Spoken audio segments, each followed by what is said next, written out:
However, I was discussing Preface to Shakespeare, So today is a class, and I need one more class to finish it. Okay, and that would be the concluding class. The next class would be the concluding class.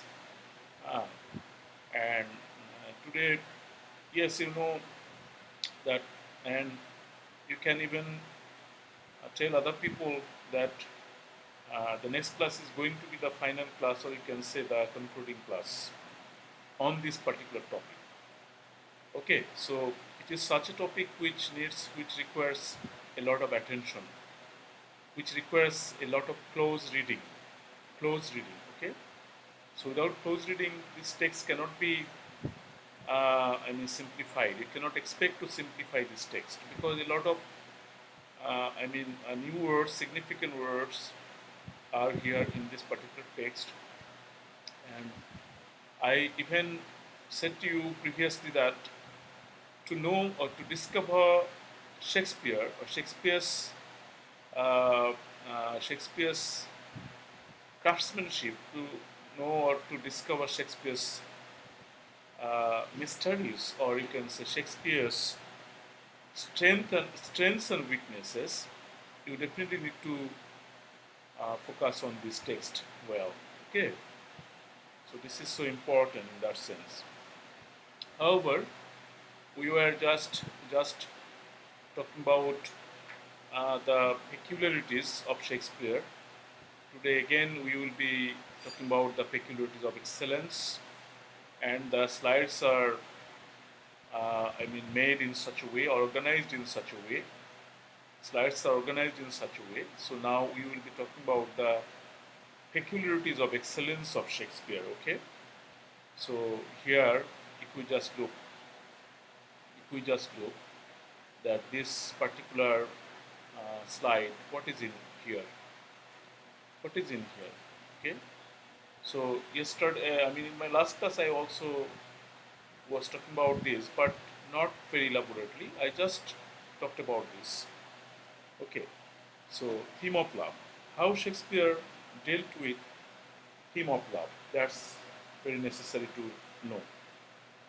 Okay. So you know that literatures,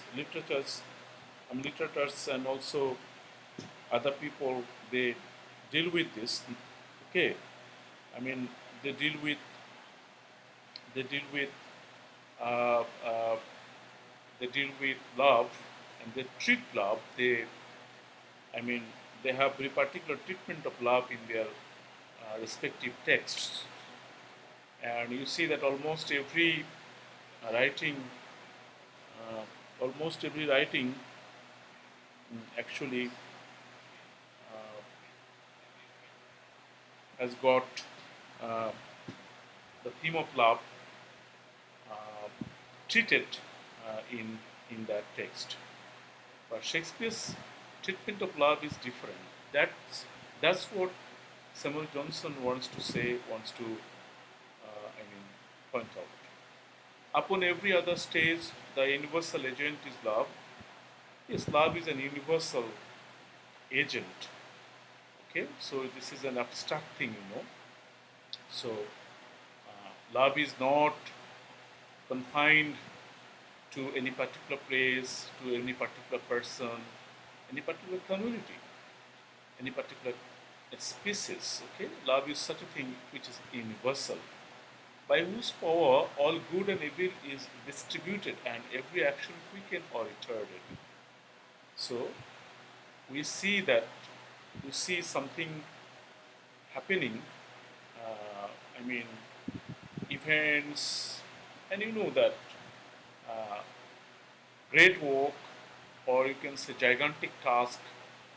Uh, I mean, wonderful activities are done because of, and love is behind that. Look at the great Taj Mahal, one of the seven wonders of the medieval age. Okay, so you know that one of the seven wonders, uh, no, sorry, modern world. So the Taj Mahal. So that is a great building, great mausoleum, great construction work. But behind that construction work, what actually worked in the mind of uh, Emperor Shah Jahan? It was love. Okay, so it was love, and because of love, I mean, very important things are done. Very wonderful things are done. Wonderful tasks are done. Great buildings, great work, actually done because of love. But love is only one of many passions, and as it has no great influence upon the sum of life, it has little operation in the dramas of a poet who caught his ideas from the living world and exhibited only what he saw before him. He knew that any other passion, as it was regular or exorbitant, was a cause of happiness or calamity. Okay, that's good. What does it say? What is it said here? But love is only one of many passions. Yes, people have got many passions, but love is one of them. And as it has no great influence upon the sum of life, it has little operation in the dramas of a poet. Okay, yes. It is said by Samuel Johnson that it has no great influence upon the sum of life. Okay, whole life. So it is, you see that human being, the life of human being is not only for love. Okay, so there are other passions in a very combinated way, or human life is the combination of some other passions as well, along with love. So you cannot say that love is the only thing on which the passion of love, passion of life of human beings, I mean, uh, lies, depends or based. Okay, so there are other passions as well. So love is not the only passion. So we cannot say that. Okay, it is love which is the only thing, and human life entirely advances, or you can say human life operates only because of love. No, it is not that. Who caught his ideas from the living world? Um, uh, it has little operation in the dramas of a poet who caught his ideas from the living world. So Shakespeare, all other writers, all other poets may have used love as a prime thing, as a prime concern of, their writings. But Shakespeare has not treated love, has not used love, has not, implemented love in his writings, in his dramas, as the prime concern.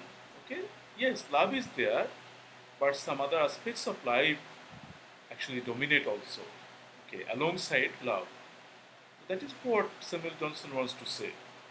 Okay, that is what Samuel Johnson wants to say. And exhibited only what he saw before him.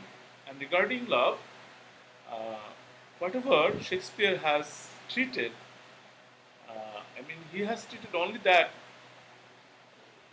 that what he experienced. He knew that any other passion, as it was regular or exorbitant, was a cause of happiness or calamity. Yes. If somebody falls down or downfall of a person occurs because of love, if any person's development or advancement occurs because of love, yeah, even there are some other passions which are also involved behind the development or the fall down of a particular person. So, all other passions are in the same way, responsible as love is responsible. Okay? So, Shakespeare did not avoid or ignore other passions, and he did not only focus on love. Okay? So, he even emphasized other passions of life as well. And he saw that if love is the reason behind the development or the advancement or the failure, or you can say that unsuccess, or you can say destruction of a person's life, of anything. Other things also similarly responsible behind the development or the advancement or the enrichment, and also failure or unsuccess or distraction. Okay, that's why Shakespeare gives emphasis or gave emphasis on other passions along with love. Okay, so his purpose was not to only focus on love, and based on that, to write the, dramas, or whatever he wrote. Okay, then come to the next. Perhaps you got my point. What I explained here so far. Perhaps you got my point. Perhaps you understood. Okay. Perhaps you understood. No, if this class is not the ending class, or you can say the concluding class. Rather, I will take another class on this particular text, and that is going to be the next class. That would be the concluding class. And if you just listen to me, follow me carefully, and listen to me today, I'm sure that you will understand few aspects of this text, and understanding of these aspects which I am going to discuss is very, very necessary. Okay, we just come to the next slide. Yes, Sumaya walaikum salam. Munira Pushpo walaikum salam. Actually, if I just focus on, if I just look at or keep on looking at, or keep on, if I just gaze at the page, then it is not possible for me, or to at the same time to look at this. What you are messaging over here. Thank you, Ananda, for coming and joining. Thank you very much. And those who are regularly attending the classes, I will tell you to read this text well, because if you want to know about Shakespeare well, okay, so we know a few ideas about Shakespeare. Shakespeare is one of the greatest dramatists. This common saying, this cliche, everybody says, but we should say, we should be able to, or we will be able to, we definitely should say something more about Shakespeare. And if we just read, if we read this text well, if we glance at the analysis, if we read closely, not only glancing is not actually applicable here. So in order to read such texts, you definitely should read closely. What is reading closely? Closely reading means to give emphasis on each and every word. Okay, to look into the text well, or to you read in a way that you can look into it, you can investigate, you can dissect each and every bit of the text, and then you will have the mastery. And many of you are very good at English, speaking and writing, I know, and you have to develop that. And if you just read texts one after another and then read the texts well, and you can, you can strengthen your skill, you can enrich your skill, and that's why it is necessary. And if you have that sort of mastery, and based upon that mastery, the mastery over the text, you can go to the exam hall without any problem, without any hesitation. You can approach any question whatsoever. Okay, no problem with you. So I want that sort of preparation, that sort of performance, that sort of development in you. That is mastery, complete mastery over the text. You know the things in the way that if you are asked to talk about the text, you can anytime share your ideas. And without reading well, without reading without focusing, without reading closely, you cannot do so. That's why. Okay. However, Shakespeare, his peculiarities of excellence. Yes, we are continuing this peculiarities of excellence, and you know that Samuel Johnson points out. Samuel Johnson comes up with his brilliant analysis of Shakespeare's writings. So his analysis include what? I mean, include the strengths as well as his weaknesses. Okay, so it was Samuel Johnson who could discover the aspects of Shakespeare well, in the sense he did a great job like editing Shakespearean plays. Okay, so nobody else but Samuel Johnson could make it possible through his keen observation, through his uh, keen uh, through his keen observation of the writings of Shakespeare. Shakespeare approximates the remote and familiarizes the wonderful. The event which he represents will not happen, but if it were possible, its effects would be probably such as he has assigned. It may be said that he has not only shown human nature as it acts in real exigencies, but as it would be found in trials to which it cannot be exposed. Just look. Shakespeare approximates the remote, things which are apparently, things which seem to be apparently, apparently remote, and things which are not within our reach, which are in essence beyond our reach, things which we are not so much familiar with, he he makes those things familiar with readers, people. Okay, so his way of presentation, his way of portraying characters, so perfect, so well, made that things which seem to be uh, apparently familiar become clear through the portrayal, through the lifelike portrayal of Shakespeare.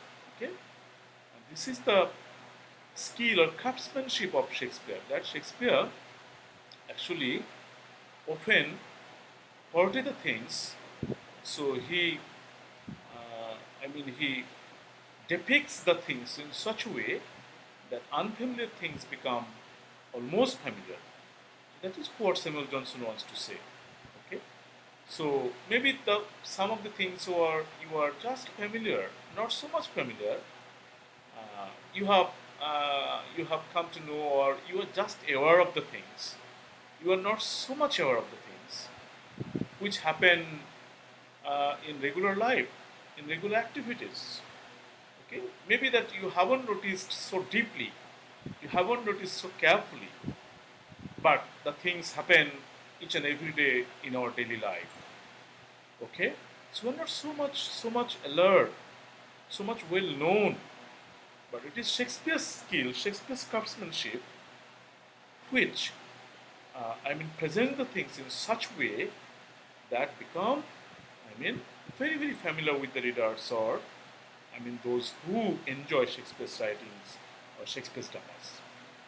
Okay, the event which he represents will not happen, but if it were possible, its effects would be probably such as he has assigned. Okay, so yes, one thing that some of the things will not. Yes, you may say that um, he has brought some of the things in his writings in such a way that maybe that will not happen. Okay, but if it were possible, its effects would be probably such as he has assigned. Okay, so the way he uh, actually he managed, he brought the effects of the things in his writings, and he can say that yes, those things will happen, or the aftermaths, or the consequences. The way Shakespeare has shown the consequences if the thing happen in such a way, and the consequence will rightly happen or will be understood. Okay, so yes, just look at the sentences. These sentences require deeper attention of you, your closer look.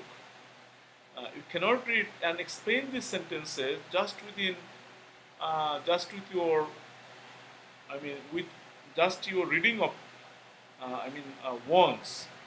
Okay, so just reading once you can explain the things well. No, you have to think about these lines, the sort of idea that are contained in these lines. You have to think over that he has not only shown human nature as it acts in real exigencies. Okay, in real situations, okay, how human nature acts. He does not show that only, but as it would be found in trials to which it cannot be exposed. Yes, what I am saying. Potentiality. Okay, he talks about, or he actually shows the things, he represents the things in such a way how potentially that can happen. Okay, so what may be the aftermath, what may be in future. So as if he sees the things, he sees the future of the things.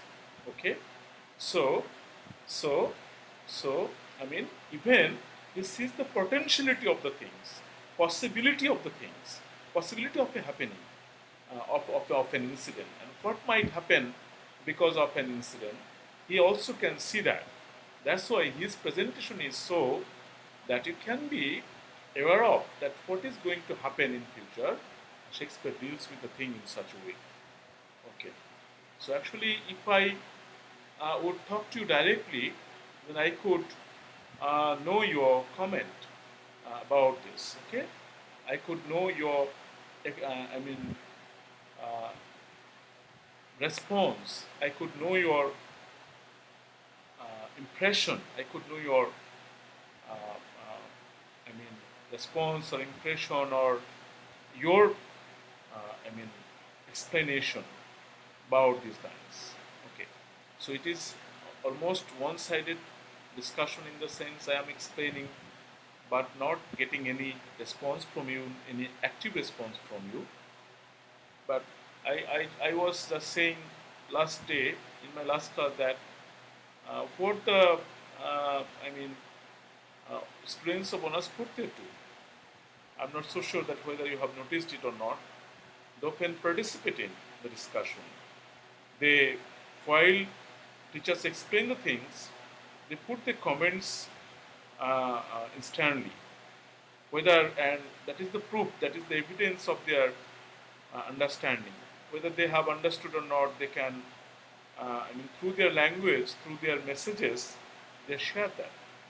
And I have seen it in the class with Surya Madam, that when Surya Madam takes, talks to them or explain the things, they put comments instantly over there. And through their comments, it is clearly understood that yes, they understand the things, what Madam is saying. Okay, so if you do so here, when I am discussing, I am explaining the things, if you put your comments instantly, what I discussed in simplified form, then whether it would be better for us to know each other, to understand each other, that whether you are getting my points and whether you are getting my points well or not, there will be an evidence or proof of that. Okay. But Shakespeare always makes nature predominate over accident. Okay, just look. Shakespeare always makes nature predominate over accident. Okay? So, accident. Accidentally something may happen. Shakespeare doesn't do the things like that. Shakespeare did not do the things like that. Actually, what happens naturally? Okay? What is common in nature? What is common in nature? What is regular in nature? what is universal in nature, he actually emphasizes that. He gives emphasis on that. His story requires romance of kings, but he thinks only on men.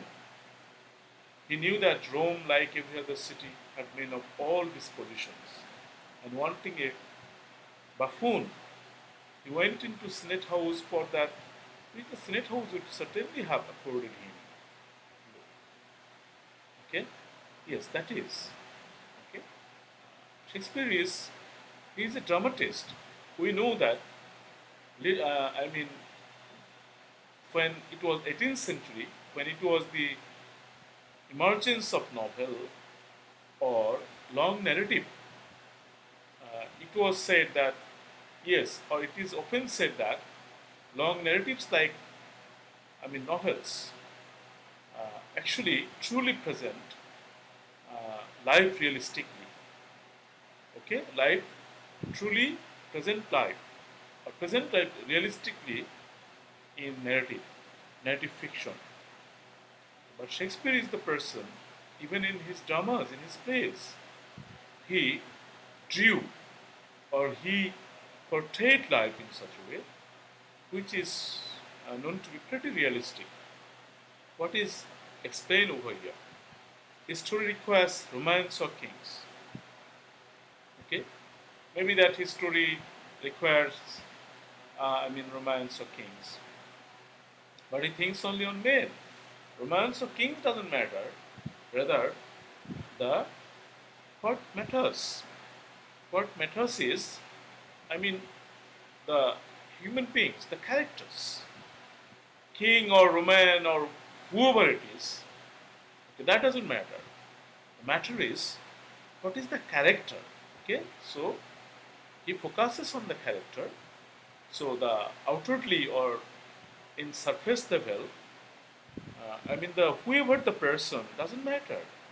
Matter is what is the inner, I mean, inner character of that person.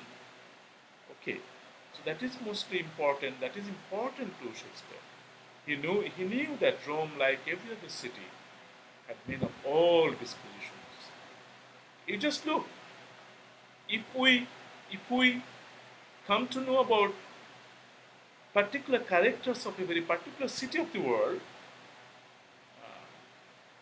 and if we are familiar with those characters through any particular writing, whatever it may be, whatever it might be, drama or novel or whatever it is, but that character is universally present. Okay, so today, just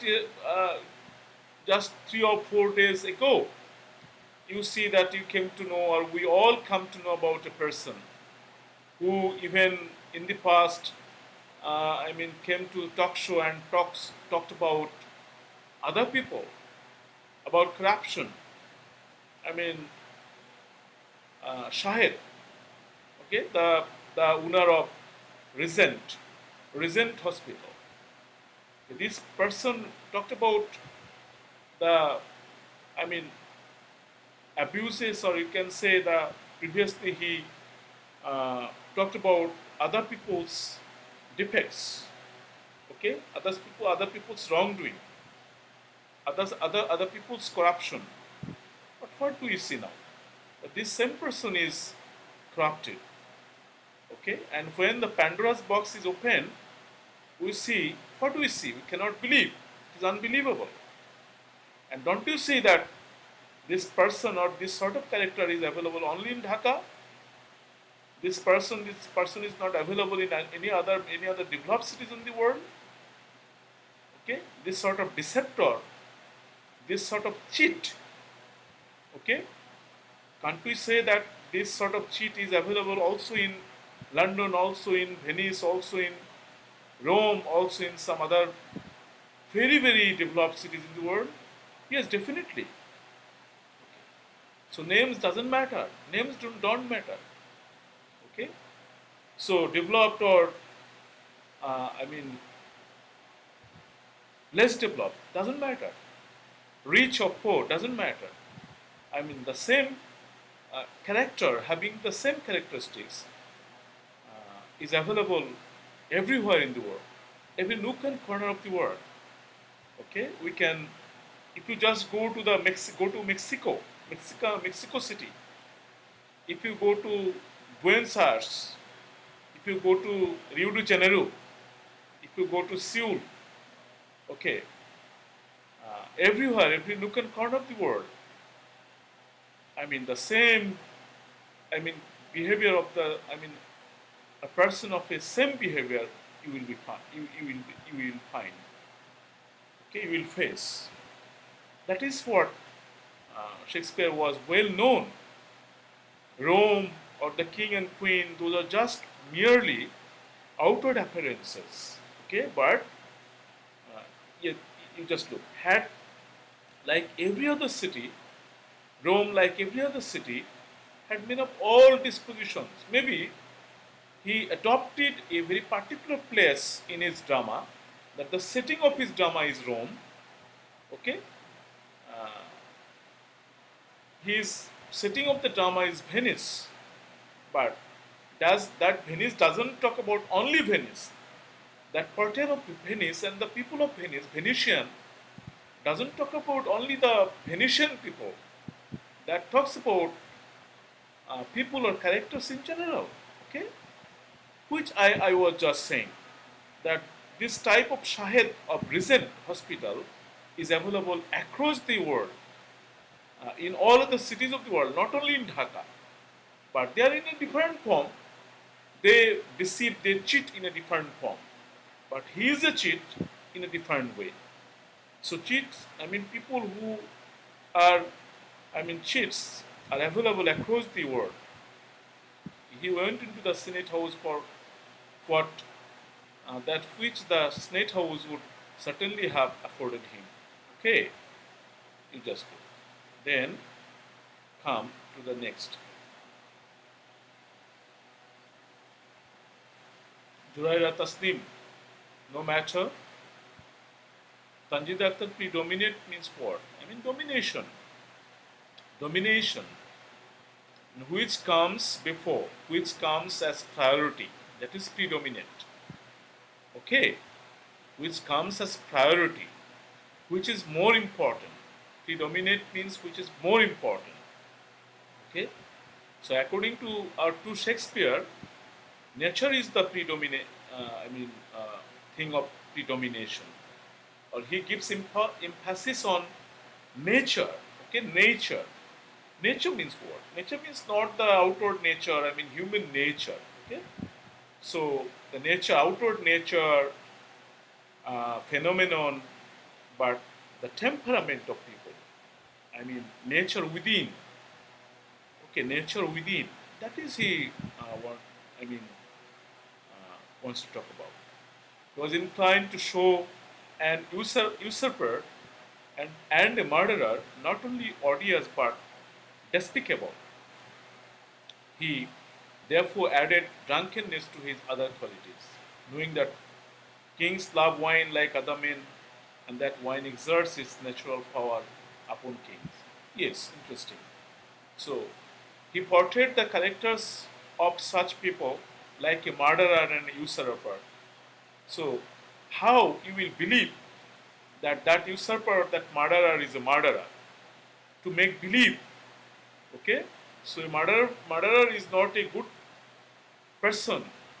That's why, to make believe, to make the readers believe, to make the audience believe about that murderer, about his character, what he adds to that murderer, that he is a drunkard. Okay, so a murderer has got other qualities, other I mean vices rather, not qualities, vices. Okay, so because of a murderer actually, to make believe in the character of murderer, he brings drunkenness. He adds to his character drunkenness, this particular nature. Okay, not only odious but despicable. Odious means, okay, not only odious. What does odious means? Very bad. Okay, very bad. Which can be contemptible, hateable, despicable, dangerous. Okay, very dangerous. Okay, so very dangerous, despicable, or whom people strongly dislike, who has got very bad, characteristics. Knowing that kings love wine like other men, and that wine exerts its natural power upon kings. Okay, and here you see that while drawing while you can say depicting the life of a king, he adds the he adds the he adds the habit of drinking to the character character of king, just to make believe that kings like other people, they have got also the habit of drinking or something like that. So in his place he does these things in such a way that people believe. So in a word, it can be said that he is pretty realistic in presenting his characters through his plays. Okay, so he makes the characters lifelike. Okay, he makes the character lifelike, and to make the characters lifelike, he does everything so that the characters look lifelike. I'm not sure that whether you have understood my point or not. So I have tried my best to make you understand through my analysis. Okay, I feel that you have got my point, particularly focusing on this slide. Okay, and these are the uh, ideas, ideas given by Samuel Johnson about Shakespeare's writing. Okay, you understand? You understand? Thank you very much. Okay, then come to the next slide. Tragic comedy, a strength, not weakness. Often, often it is talked about, or it is said about Shakespeare. I'm not sure that whether you have come across this point or not. If you just come across this point, or if you perhaps you may have you may have heard from me. Okay, you may have heard from me. What's that? That he he Shakespeare is the pioneer of presenting a very particular genre, different genre, tragic comedy. Okay, tragic comedy. You know, so before Shakespeare, this sort of genre was not familiar with anybody. Nobody else brought about such, or pioneered such a genre. So Shakespeare was the person who introduced this genre to the people. What's that genre? I mean, people heard about tragedy, people read comedy, but people are not so sure. People are not so much familiar with. People are not at all familiar with a very particular genre, that is tragic comedy. Okay, so Shakespeare was the person. Shakespeare is the person who introduced tragic comedy to other people. Okay, how? In what way? You just look. Here is the explanation, and it is the question before Samuel Johnson. Was it a weakness of Shakespeare, or was it a strength? So this was the question before Samuel Johnson. So he made it clear that whether it was a weakness or strength in Shakespeare, we will also try to find the answer from this discussion. Okay, you just Shakespeare's plays are not in the rigorous and critical sense either tragedies or comedies, but compositions of a distinct kind exhibiting the real state of sublunary nature, which partakes of good and evil, joy and sorrow, mingled with endless variety of proportion and innumerable modes of combination. Wonderful, wonderful, explanation given by Samuel Johnson to answer that question, that whether tragicomedy is a strength or weakness in Shakespeare. Yes, and here to answer this question, Samuel Johnson is clearly uh, partial or clearly in favor of Shakespeare, clearly supporting Shakespeare, saying that yes, definitely it's a strength in Shakespeare, not weakness. Okay, you know that Greek plays.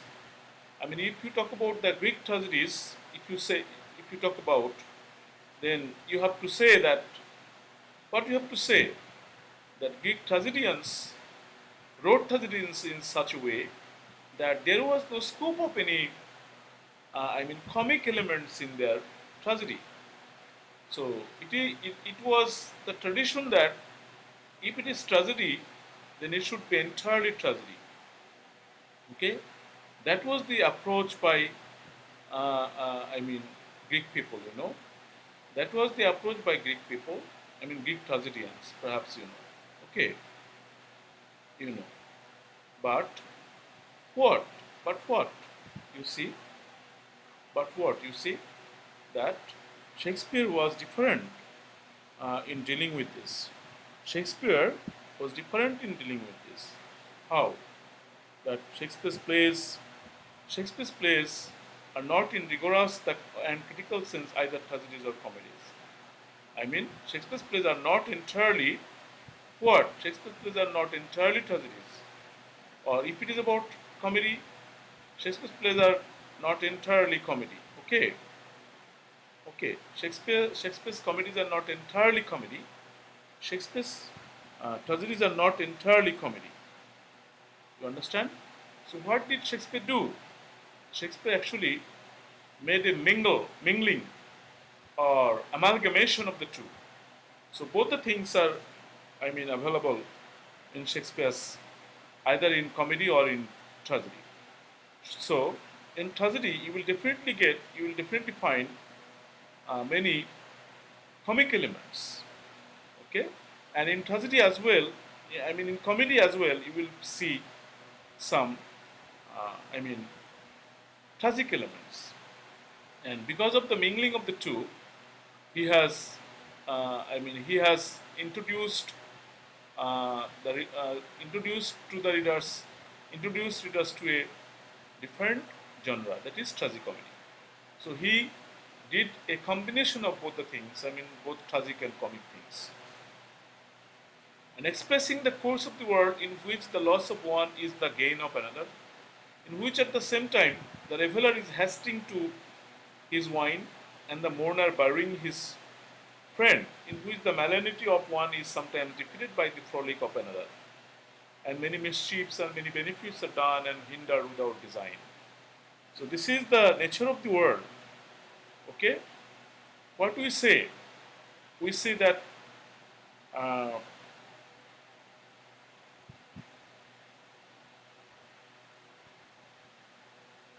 one's meat is another's poison. There is a saying. Okay, there is a saying. What's the saying? One's meat is another's poison. Okay, কারু পৌষ মাস কারু সর্বনাশ। এই যে বাংলা যে প্রবাদ বাক্যটি এসেছে, এই বাংলা প্রবাদ বাক্যটি কিন্তু শেক্সপিয়ারের এই বিষয়টা প্রেজেন্টেশনের একটা অত্যন্ত লজিক্যাল দিক। ওকে, দ্যাট মিনস ধরো যে কেউ হয়তো জয় করছে, আবার কেউ বিজিত হচ্ছে, কেউ মহা আনন্দে মহাসুখে আছে, আবার পাশেই কেউ আবার ভয়ঙ্কর দুঃখে দিনাতিপাত করছে। সো এই সুখ দুঃখ, these are the binary things. And all these things happen by turns. Okay, you see that reveler is hasting to his wine, the mourner burying his friend. You understand? Here, just look. Why tragicomedy? Why tragicomedy matters? Why tragicomedy mattered to Shakespeare? Because a life is not only the sum of beautiful events, sum of happy events. A life is not in the same way the sum of tragic events or unhappy incidents. So a life has got both in a very combinated form. In the same Mohila, in the same place, in a house you see that some people are very triumphant, some people are celebrating birthday. But in the neighboring house you see, on the other hand, some person has died very cruelly. So in the next door,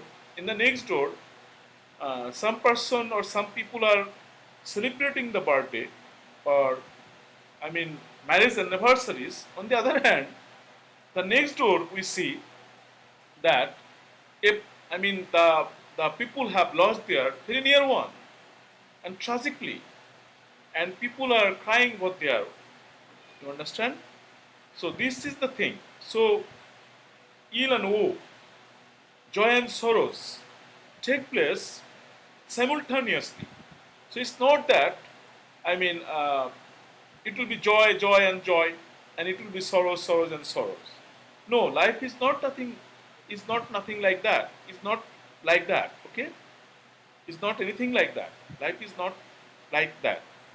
So life has got all the things together simultaneously, good and bad occur. In that sense, Shakespeare was perfect according to Samuel Johnson that he depicted both the things in his writings, and that's why he uh, brought about a new genre. He came up with a new genre, that is tragicomedy. Okay. I'm not sure that whether you understood this and got my point or not. Okay.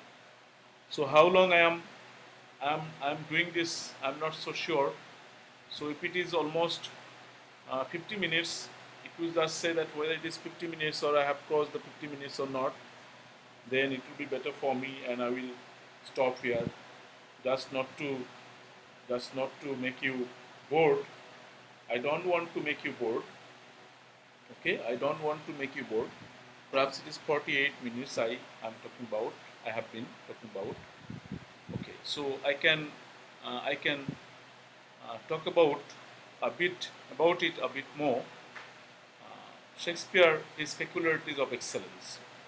Shakespeare has united the powers of exciting laughter and sorrow not only in one mind, but in one composition. Okay, so so Shakespeare has united the powers of exciting laughter and sorrow not only in one mind. So it is about dealing with both the things, laughter and sorrow, joy and sorrow, in his, entire writing. He has done that. Okay, he has done that. He has done so. Almost all his plays, in all of his writings actually, almost all his plays are divided between serious and ludicrous characters, and in the successive evolutions of the design, sometimes produce seriousness and sorrow, and sometimes levity and laughter. This slide is in line with the previous one, so it is the continuation of the previous one. This is not a separate one, dealing with a separate thing. Rather, this slide deals with the same thing that was discussed in the previous, that was mentioned and that was pointed out in the previous slide. Okay. So in the previous slide, it was talked about, the combination of both the sorrows and joys in tragicomedy. So here, a bit more explanation of the same thing. Okay, Shakespeare has united the powers of exciting laughter and sorrow not only in one mind, but in one composition.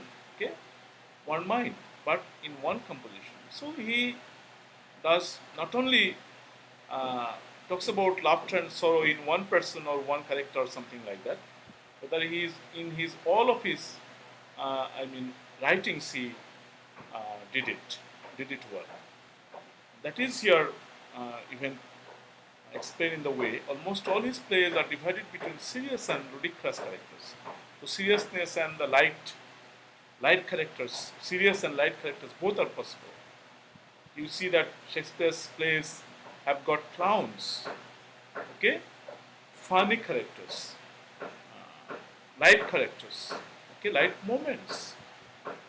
In the successive evolutions of the design, successive evolutions, okay, I mean things that come on after another, sometimes produce seriousness and sorrow.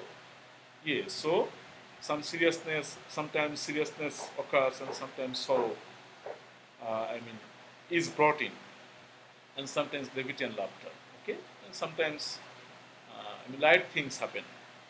So this is about Shakespeare's portrayal of life, okay, and that is which you can say that realistic portrayal of life, realistic, and our human, the lives of human beings happen like that, happen in such a way, okay.